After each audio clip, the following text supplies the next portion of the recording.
ইসলামী আন্দোলন বাংলাদেশের মহাসচিব মাওলানা ইউনুস আহমদ বলেছেন, নিজেদের স্বার্থে আঘাত লাগায় ভারত ও বাংলাদেশের উপর ক্ষেপে গেছে।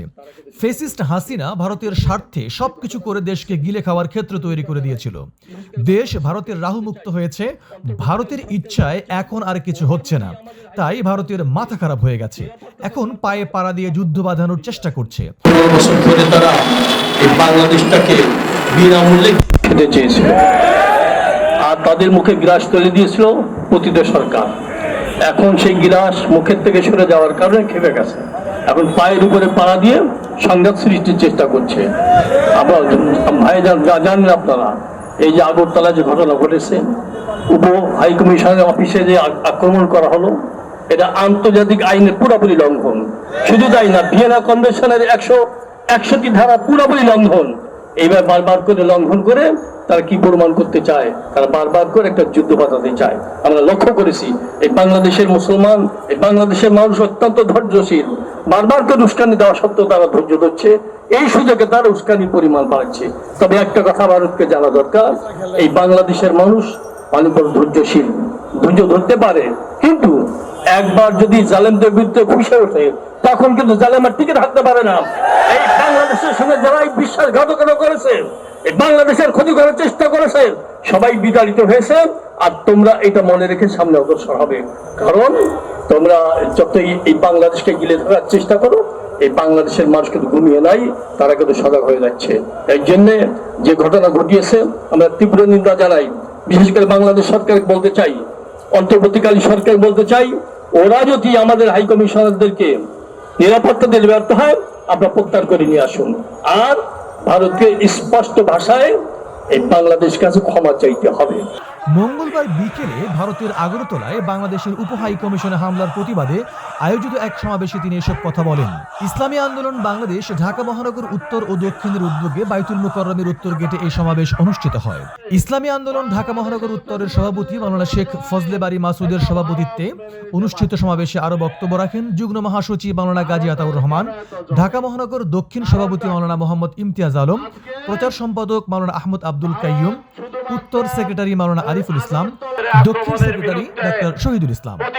মাওলানা গাজী আতাউর রহমান বলেন, কলকাতা আগরতলায় ভারতের সরকারদলীয় উগ্র কর্মীরা বাংলাদেশ উপ হাই কমিশনে হামলা করে দেশের উপর যুদ্ধ চালিয়ে যেতে চাচ্ছে। প্রতিনিয়ত ভারতের মিডিয়াগুলো বাংলাদেশের বিরুদ্ধে উস্কানিমূলক নিউজ প্রচার করছে। আজকে ভারত যে শুধু বাংলাদেশের একটি সহকারী হাই কমিশনে আক্রমণ করেছে, বাংলাদেশের জাতীয় পতাকা পুড়িয়ে দিয়েছে, বিষয়টি শুধু এমন নয়, বরং ভারত চাচ্ছে বাংলাদেশের উপর একটি যুদ্ধ চাপিয়ে দিতে।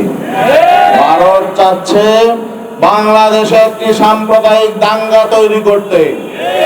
আজকে কথা ভারতের এই সমস্ত আচরণে প্রমাণ হয়ে গেছে, বিগত 15 বছর বাংলাদেশ ভারতের কথায় চলেছে। বিগত 15 বছরে ভারত বাংলাদেশকে নিয়ে যা খুশি তাই করেছে। এই জুলাই বিপ্লব, আগস্টের 5 তারিখ অভ্যুত্থানের মধ্য দিয়ে বাংলাদেশ ভারতের হাত ছাড়া হয়ে গেছে। বাংলাদেশের মানুষ হাসিনা ভারতে পালিয়ে যাওয়াতে বাংলাদেশের মানুষ খুশি, কিন্তু হাসিনার পরাজয়, বাংলাদেশের ফ্যাসিবাদীদের পরাজয়, এটা ভারত মেনে নিতে পারছে না। ভারতের কেন এত চলে, কারণটা কি? মাওলানা ইমতিয়াজ আলম বলেন, ভারত সরকারের প্রকাশ্য ইন্ধনে হাই কমিশনে হামলা হয়েছে, লাল সবুজের পতাকা ছিঁড়ে ফেলা হয়েছে, আগুনে পুড়িয়ে দেওয়া হয়েছে। ভারত হাই কমিশনে আক্রমণ করেন, আন্তর্জাতিক কূটনৈতিক যে নিয়ম আছে, আইন আছে, সেটা বরখেলাপ করেছে। অতএব ইসলামী আন্দোলন বাংলাদেশের আমির বলেছেন, ভারতকে ক্ষমা চাইতে হবে। আমাদের কূটনীতিকদেরকে নিরাপত্তা দিতে ভারত সরকার ব্যর্থ হয়েছে, তাই ভারতকে ক্ষমা চাওয়ার বিকল্প নাই। ভবিষ্যতে আর কূটনীতিকদের শুধু বাংলাদেশের নয়, ভারতের উগ্রবাদী হিন্দুরা যেন কোনো কূটনৈতিক পাড়ায় কোনো মিছিল মিটিং করতে না পারেন, ভারত সরকারকে সেই ব্যবস্থা করতে হবে। যারা বাবরি মসজিদ ভেঙেছে, তারা আমাদেরকে সাম্প্রদায়িক সম্প্রীতি শিখাতে আসবেন না। যারা এখনো কলিকাতায় আক্রমণ করে, যারা সেই ত্রিপুরা রাজ্যে, আসামে সহ পুরা ভারতবর্ষে প্রতিনিয়ত প্রতিদিন মসজিদ ভেঙে ফেলছে, মাদ্রাসা ভেঙে ফেলছে, পূজায় চাঁদা দেওয়ার জন্য মুসলমানদেরকে বাধ্য করা হচ্ছে, চাঁদা না দিলে দোকানপাটে আগুন লাগিয়ে দেওয়া হচ্ছে। সেই ভারত আমাদেরকে সাম্প্রদায়িক সম্প্রীতি শিক্ষা দেওয়ার প্রয়োজন নয়। মোদী সাহেব, মমতা ব্যানার্জি সাহেব, শুভেন্দু সাহেবরা, অমিত সাহেবরা নিজের চেহারা আয়নায় দেখুন। যদি ভারতে ভালো আয়না না পাওয়া যায়, বাংলাদেশে ভালো আয়না আছে। এই আয়না নিয়ে নিজেদের চেহারা দেখুন।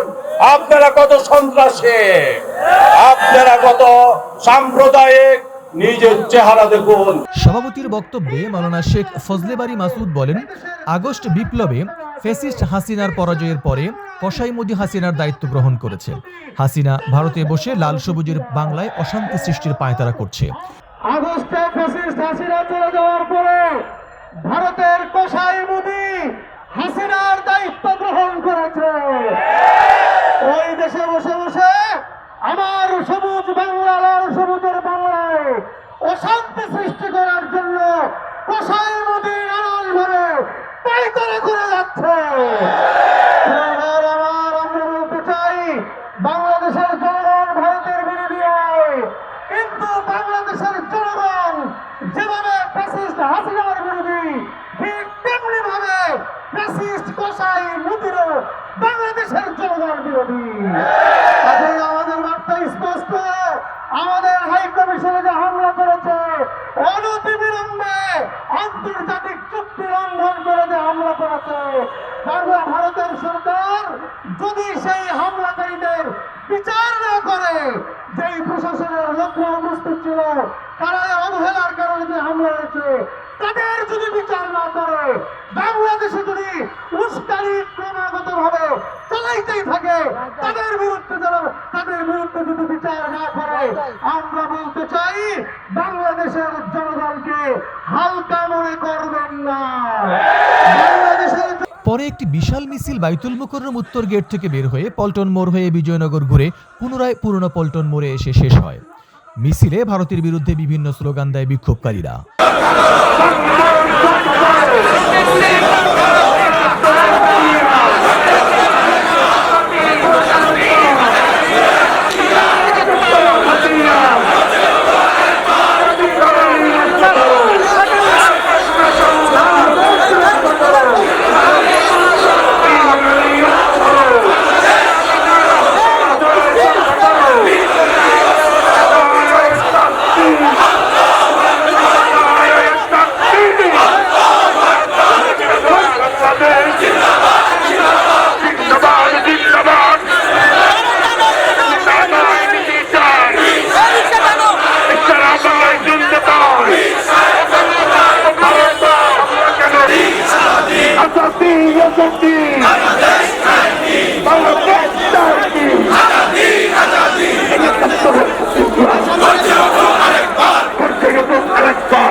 হাতিয়া